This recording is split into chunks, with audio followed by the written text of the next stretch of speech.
Welkom bij Moelen met Pelt. Moelen met interessante parkstatters die een interessant verhaal hebben. En Hugo van afgesproken met een man, een bekende parkstatter. In Groetgenhei is het een autoriteit. Fijn dat hij is. Jos op het einde. Hallo.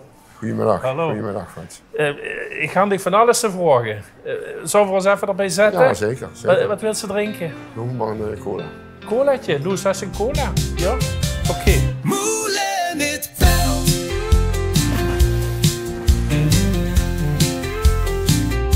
Moelen met Pelt.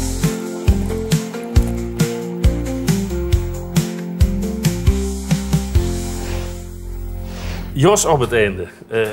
Welkom in ons programma. Dank je wel. Jos, APG-medewerker in Rusten, communicatiemedewerker van alles wat ze gedaan has. Bekende hitcher, maar vooral natuurlijk bekend als vuurzitter van Groene Ster. De grootste voetbalvereniging van Heerlen, Schadig. In ieder geval het niveau waarop ze acteren. Heel fijn dat ze er is. Voor beginnen van gans in het begin, waar stond het weesje van Jos? Waar kwam ze op de wereld? Zoals zoveel in Heerlen, geboren in de voetvrouwenschool.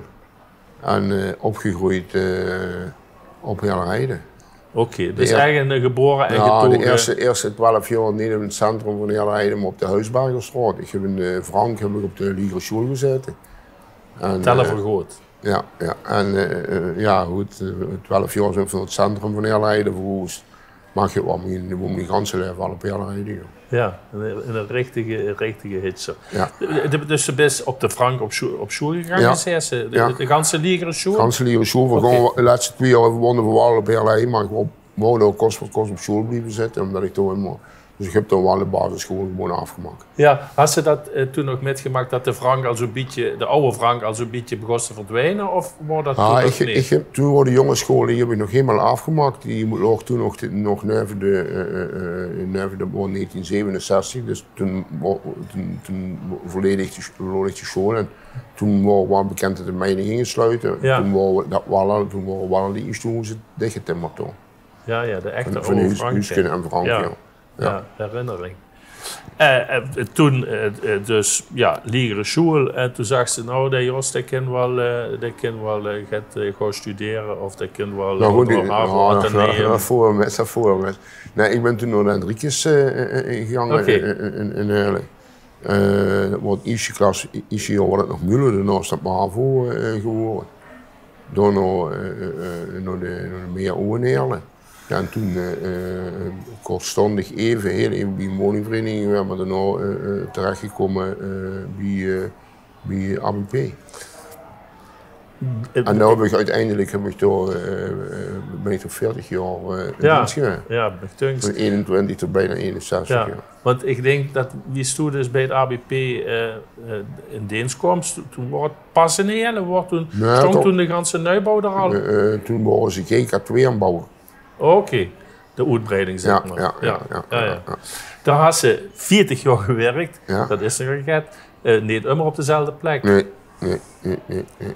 Eigenlijk ben ik gekomen op de dichtste aansluit bij wat ik op school gedaan heb, financiële richting. Met name hoofdzakelijk van de pensioenpremies. Door lange tijd gezeten. Toen op een gegeven moment een overstapje gemaakt naar ICT, naar CES, automatisering. Ja. Om een beetje, ik hoor toen een nieuwe bekende FBC3-systeem wordt ingeruild voor een SAP-systeem.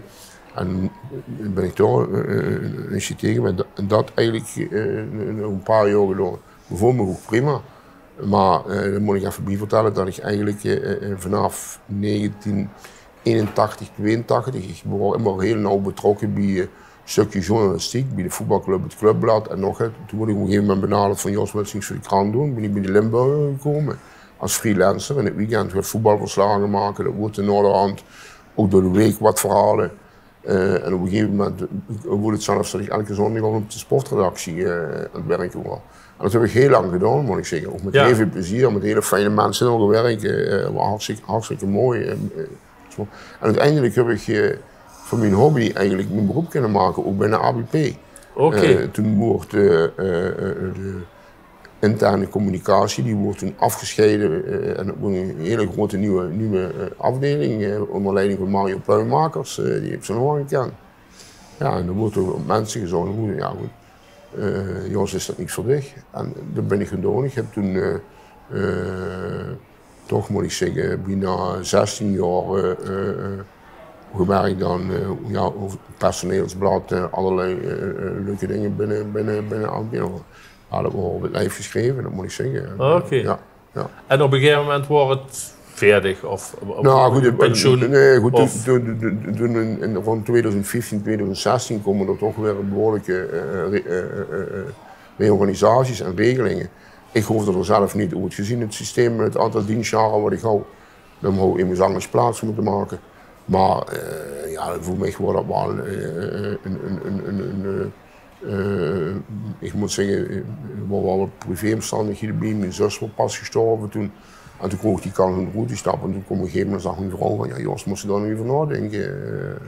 Ja, zo het gebeurt bij alles betrekkelijk. Ja. En ik moet zeggen, ik heb ben al die 40 jaar, ik heb helemaal met plezier gewerkt. Ik vond een prima werkgever, ABP, APG. Ik heb de kans gehad om me te ontplooien, een stukje loopbaan te maken, prima. Maar achteraf gezien, ik ben nu bijna 10 jaar toe, is nu een jaar. Ja, het beste besluit wat ik ooit genomen heb. Dat is toch extra 10 jaar bonusjaren in die leven. Ja. Maar zo kan genieten en kan doen, was het ja.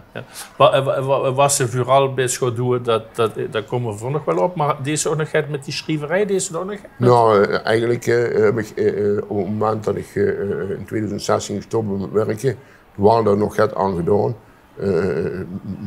Maar op een gegeven moment ben ik er helemaal met gestopt. Ja, ook dat goed gewerkt. Dus, ja. Want verkennen dich natuurlijk alle als voorzitter van Groene Ster. Ja. Maar dat is misschien zo wel al als jong kereltje gaan voetballen, of niet? Nou goed, ik ben inderdaad toen van de heer Verhoes zijn vanuit de Frank naar Heerlijden ben ik inderdaad pas op 13, 14 jaar geleden bij Groene Ster gekomen. Maar ik hou niet de kwaliteiten om op een eerste elftal te spelen. Ik heb lang gevoetbald op liga elftallen, et cetera. Toch al op vrij jonge leeftijd, 20, 21 jaar, jeugdleider geworden, het jeugdbestuur gegaan. Toen nog vrij snel lid van het hoofdbestuur geworden. En zo is het eigenlijk gegaan. En dan rolt ze vanzelf van het een in het ander. En ik heb de groei van Groene Ster van de 4e klasse naar het niveau waar we nu spelen, landelijk, heb ik helemaal van dichtbij metgemaakt. Ja, maar dus toch wel vrij vlot naar de regelkant, de regelneef. Kant. Want, de zei het al, wensen naar de gemeente Heerlen kieks, ik denk zelfs wensen naar Parkstad kieks, dan moet ik oppassen wat ik zeg, dan zit hier met kop en schouders het hoogst acteren. Nou goed, voor Limburg, heel Limburg, voor 2 clubs op dit niveau, dat is SV Meersen en Groene Ster, dus die in die 3e divisie acteren. Ja. De hele provincie Limburg. Ja. En dan moesten dus op bezoek bij allemaal van die Brabantse grootmachten. Ja, die sterven in het geld, huur ik dan immer. En die handaccommodaties en die handelftallen, dat kent ze alleen maar verdreumen. Dat klopt? Ja, goed. Kijk, zoals dit jaar nu weer we zitten voor heel veel in de Bollenstreek in het Westland. Dat is nog meer mogelijk. Ja. We spelen tegen Scheveningen komend jaar, we spelen tegen Noordwijk. Brabant heeft natuurlijk een aantal zeer ambitieuze clubs. RBC, Roosendaal, die zelfs terug willen op termijn naar betaald voetbal. Het is een mooie uitdaging. Ik denk dat het heel bijzonder is voor een stadsdeel van Heerlen, wat wel een trots van oorsprong heeft, dat we dat kunnen presteren. Ja. Maar nogmaals, ik zag het al in het voorgesprek tegen van Groene Ster is natuurlijk, het eerste elftal was heel ambitieus, we willen heel hoog spelen. Maar Groene Ster is veel meer dan alleen het eerste elftal. Ja, juist. Voor meneer Noorden, ik denk een hele grote sociaal-maatschappelijke rol. We hebben tussen de 450 en 500 jeugdleden, jongens en meisjes die bij ons voetballen. Ja, en die zijn ook 3-4 keer in de week een aantal uren bij Groene Ster. En dan, dat is toch wel een hele belangrijke taak. Dat is niet alleen maar voetballen, het is een stukje opvoeding, allerlei zaken die erbij komen kijken. Wil ik gelijk nog even uitgebreid u verhalen, want dat is inderdaad wel heel belangrijk. Ook tegen van gevraagd voor een stukje muziek, wat er een dringende herinnering te binnen brengt. Doe kunst met Marianne Rosenberg. Ik ben wie doe. Ja. Wie dat? Ja, ik ben opgegroeid in Meerderheide en ook mijn uitgaansleven, zowel als jonge jong als ook in Noorderhand. Ja, vooral een paar fantastische cafés op Meerderheide. Ik ben getrouwd met een kasteleinsdochter, al 41 jaar. Mijn schoenhouders jou in een café komt als jonge jong ook heel veel. Welk café was dat? Bergrode. Oké. Berg op de Roeboekerweg. Van Trees en Chef Kwaadsvlieg, misschien zeggen die namen niet. Ja, zeker. Ja, dat zijn mijn schoonhouders. Ja, daar wordt alleen maar Duitsstalige muziek gedraaid en ook Noorderhand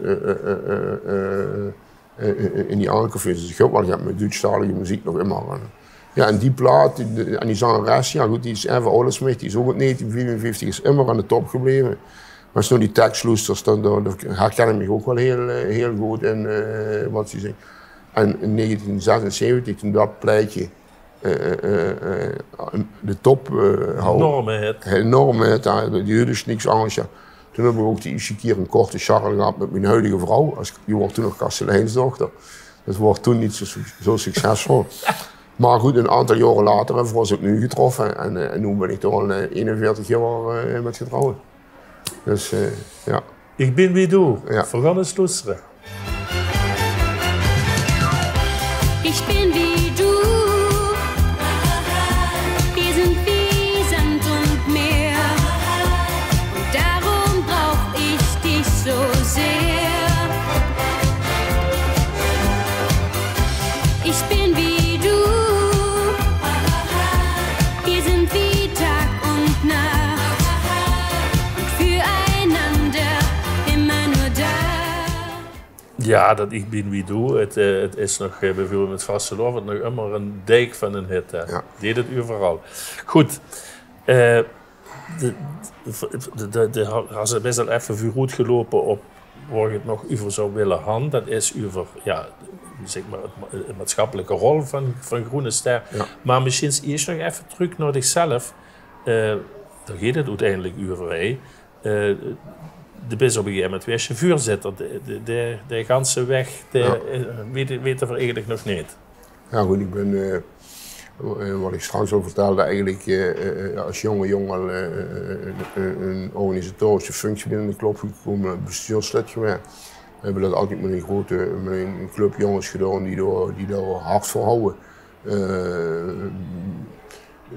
Een hele lange tijd samengewerkt in het beginjaren met Jules Mille, ook een corrivee op Heerlijde. Daarna is oud-wethouder Thij Fronings nog een aantal jaren voorzitter geweest. En toen is John Fronings voorzitter geworden, maar liefst 19 jaar. John is nu de uitbater van Café de Bok.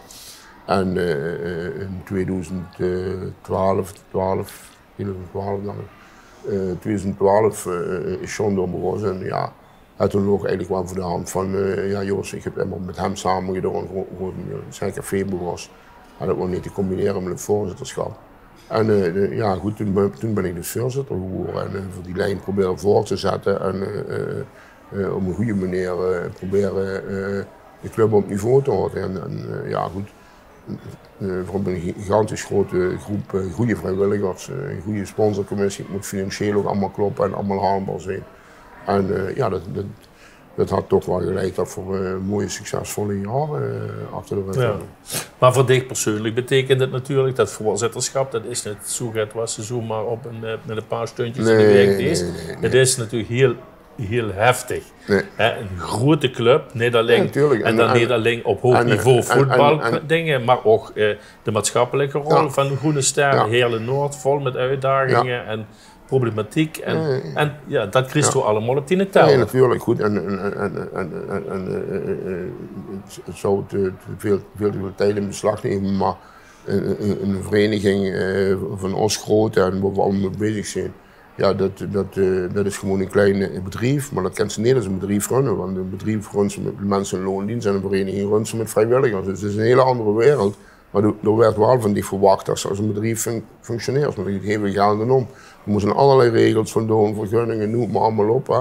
Wat dat betreft zou de overheid er best wat publieksvriendelijker in mogen zijn. Landelijk de overheid, maar ook de lokale overheid. Wat meer steun aan die vereniging. En dan heb ik niet over geld, maar gewoon ondersteunen in bepaalde dingen te realiseren. Alleen moet ik ook heel eerlijk zeggen, binnen de gemeente Heerlen niet te klagen. Dus, ik vind dat er best zeker op accommodatiegebied, dat de gemeente Heerlen wat dat betreft wel goed is voor de sportverenigingen. Maar dat is niet makkelijk. En dus is het natuurlijk ook, er moet steeds voor mensen werken, voor allerlei functies en dit en dat. En de ene is zo en de andere is zo. Dat is niet makkelijk, nee, dat klopt.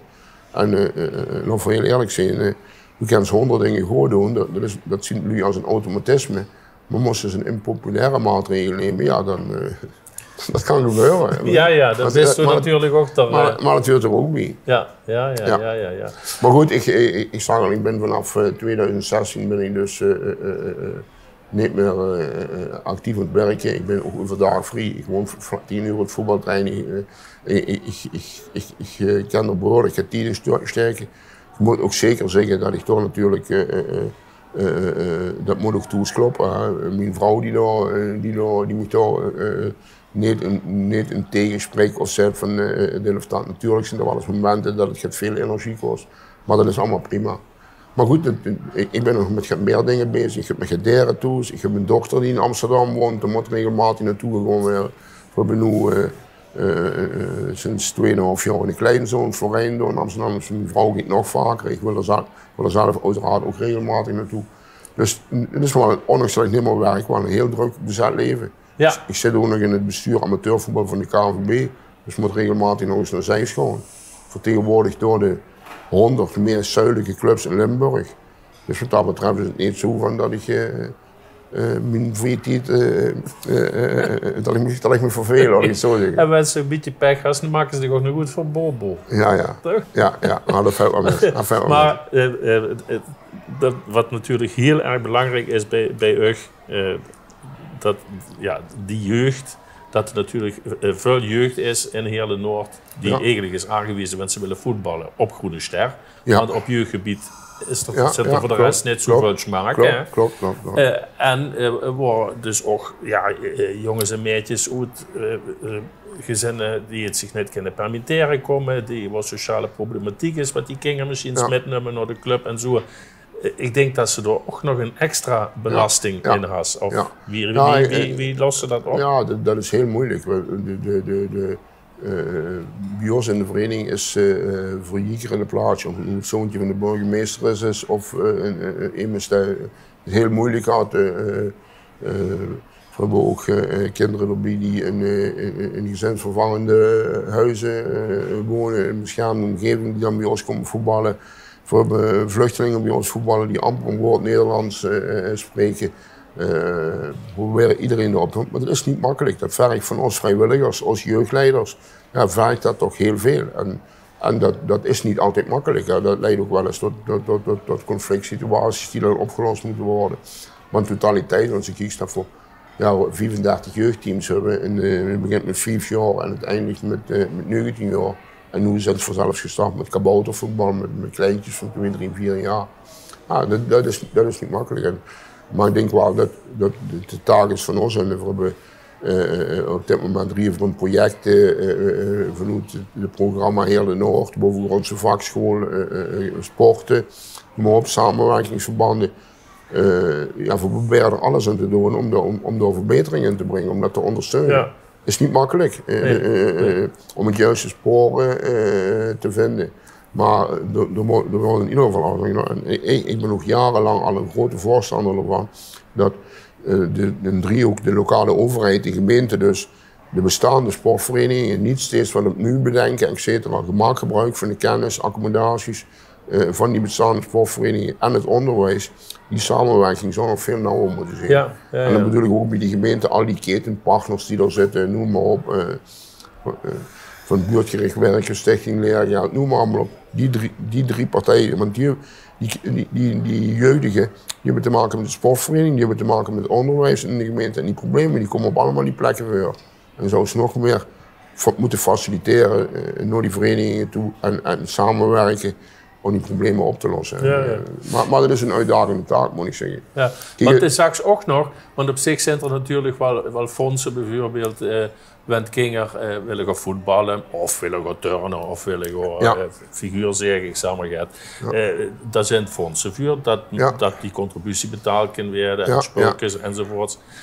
En toen straks me in een gesprek van ja, dat is allemaal mooi en aardig en chic dat het besteedt, maar wanneer die 18 zijn, of 19, hebben we het niet heel precies op, ja, dan beginnen ze eigenlijk weer bij af, want dan krijgen ze die ondersteuning niet meer. Ja, dat is eigenlijk een gemiste kans binnen de gemeente Heerlen. En ik heb dat 2-3 keer bij verantwoordelijke mensen aangekaart, ook op de juiste overlegssituaties. Er besteedt landelijk gezien een heel veel gemeentes hier in Limburg zijn op die aangesloten. Net zo goed als het jeugdfonds, Stichting Leergeld, hebben ze ook een volwassenenfonds. Om mensen te helpen die niet de financiële middelen hebben voor jong volwassenen. Maar gemeente Heerlen participeert dan niet en is toch geen lid in. En met gewoon de hoogste tijd dat ze zich daarbij aansluiten. Dat ook net de mensen van 18, 19 jaar, 20 jaar in die willen sporten en die niet de financiële middelen hebben. Niet van zichzelf of niet van thuis zijn. Dat die wel kunnen blijven sporten. En dat geldt niet alleen voor voetballen, dat geldt voor alle sporten. Precies, ja. Natuurlijk, ik ben een rasechte hitcher, zoals ze dat zeggen. Hè? Op hele rijden geboren en getogen. We hebben natuurlijk heel vaak zo'n krant vol over de problemen in de hele Noord en noem allemaal. Maar ik denk dat we ook in deze tijd in de hele rijden nog een voorbeeldfunctie hebben. Want je ziet in de gemeenschap hoeveel energie er nog geleverd wordt. Want ik zie op wat voor een professionele manier het carnaval op hele rijden met bokkeries, de geten, ex-prinsen, allerlei stichtingen, bijzondere faciliteiten. Op wat voor niveau, en dat werd alleen maar beter. We hebben nog een schutterij die er alles aan deed om overeind te blijven. We hebben nog een fanfare. Nogmaals, ondanks dat de inwoners van hele rijden, dat het zeer gemeleerd is, dat we cultuur hebben die weinig met het verenigingsleven hebben, zie je het verenigingsleven op hele rijden nog altijd overeind blijven. Ik denk dat dat wel iets is wat we ook eens mogen benoemen en wat natuurlijk helemaal trots is. En Groene Ster is er natuurlijk een hoofdaandeel van. Maar er zijn ook nog veel meer verenigingen die op een fantastische manier aanwerken. Helemaal met eens. Helemaal met eens. Prima. Ja, laten we dat vooral ook constateren. Ja. Dat is een echte. Ja, dat is gemeen, hè, zo vol. Jos versteed er af met ons Elske. Ja. En vervolgens denk ik of ze nog een stichtelijke boodschap voor de Luheem was. Ja, ik zou zeggen, moet voor iets drinken of... Nee, dat moest iets moeilijk. Nou, ik denk dat... ook terugblikkend op wat jullie over gehad hebben, dat het heel belangrijk is, ook al ik werd er 70 dit jaar, ga ik niet achter de granium zitten. Probeer een onderdeel te blijven van de maatschappij, zeker in deze tijd waar het immer moeilijker werd om vrijwilligers te vinden.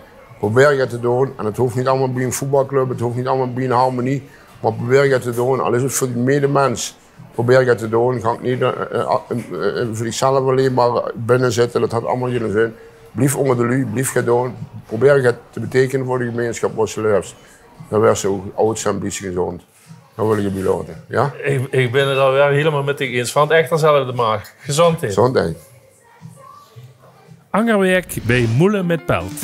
Dus wie mich gevraagd hoe het welst du met aan Knieperbloem? Ja, zei ik, want ik kan het niet zeggen. En dan dacht ik, oh, hoeveel maanden zit ze er al? 1000? Wie vaak dan verproeven? Wenn niet geproefd. Waar een generaal? Nee, een generaal. Meteen voor de leeuwen. Ja.